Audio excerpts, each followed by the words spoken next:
Sim, mas já tomei banho. Tá, eu sei que eu tenho que lavar minhas roupas. Tá bom, depois a gente se fala, mãe. Beijo. Shabbat Shalom, pessoal da Aliyat Torani.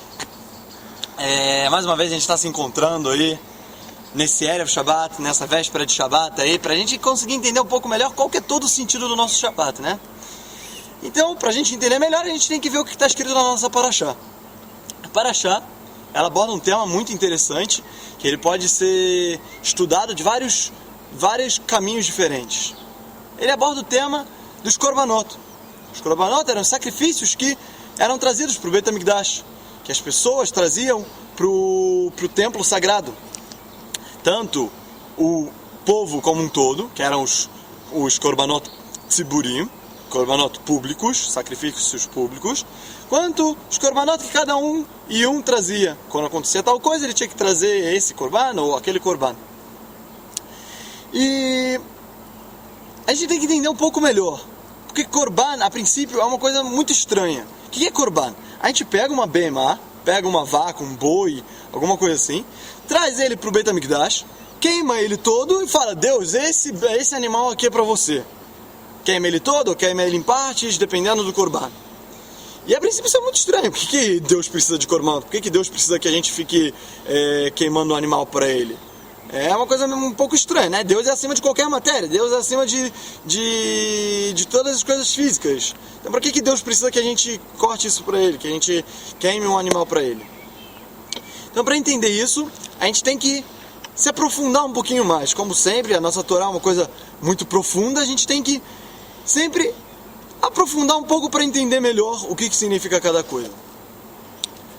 Então, se a gente for analisar o que é o Korban, a gente consegue perceber que o Korban, o animal, a princípio, ele é a representação da matéria no mundo.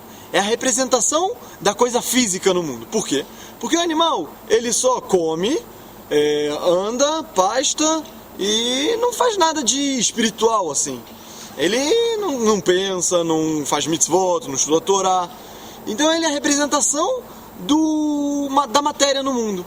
Então o que a gente faz? A gente pega esse animal, que é a representação da matéria no mundo, traz ele para o Beit HaMikdash, que é a representação da santidade no mundo, que é toda a santidade de Am Yisrael, de Eretz Israel, de Jerusalém, de Deus, está concentrada ali naquele lugar.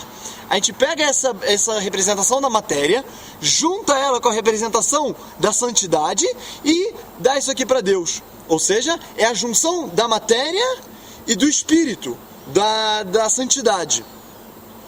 E isso é uma coisa muito importante. Por quê? Porque se a gente for pensar, o ser humano, ele também é assim. Por quê? Porque a gente é carne, a gente é a matéria, e dentro da gente, a gente tem a nossa alma. A nossa alma, ela é uma coisa espiritual. Então a gente próprio, a gente consegue ver também essa junção. Então se a gente entender bem o que é essa junção, a gente vai conseguir entender melhor como a gente funciona e qual que é o nosso objetivo aqui. Isso é um ponto. Um outro ponto que é muito ligado com isso é que a gente consegue ver que do mesmo jeito que o ser humano ele precisa ter um seder, uma ordem de como que ele vai se comportar, do que ele vai fazer, ele tem que comer, ele tem que dormir, tomar banho, ter higiene, todas essas coisas, ele precisa ter essa ordem para ele ter um corpo saudável e com isso a alma dele conseguir entrar dentro dele. Assim também a gente vê que Deus falou que para Deus estar dentro de Am Yisrael, a gente precisa ter uma ordem, Korbanot, assim, assado, os sacrifícios a gente tem que fazer.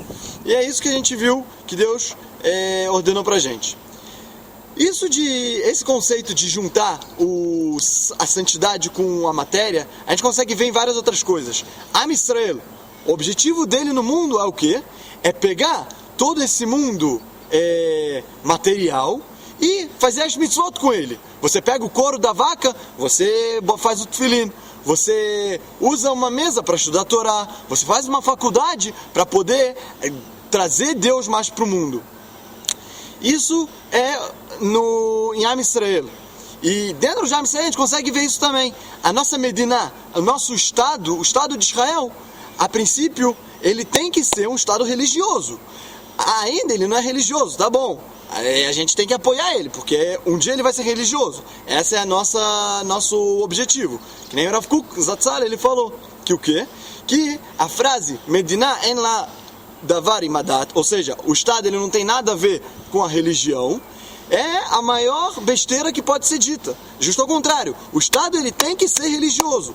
E se o Estado tem que ser religioso, isso mostra que o físico, ou seja, toda a economia, toda a infraestrutura, todo o país, que é uma coisa física, ele tem que estar sempre junto com o espiritual. Como era na época de David Amelech, que a gente vê, ele era um rei, ele fazia guerras, tinha uma economia boa e tal, todas essas coisas, e mesmo assim foi o auge de Kedushá, o auge de santidade que a Israel teve até os dias de hoje. E que quando o terceiro Beit HaMikdash vier, vai ser maior ainda, se Deus quiser.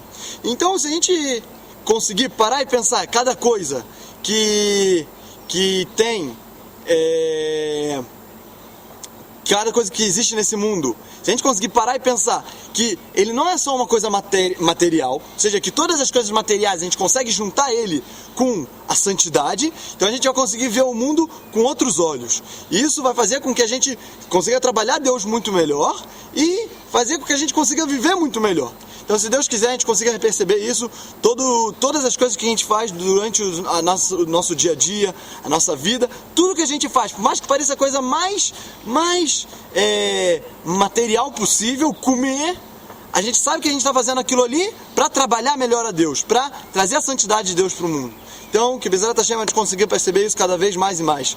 Shabbat Shalom, pessoal, a gente se encontra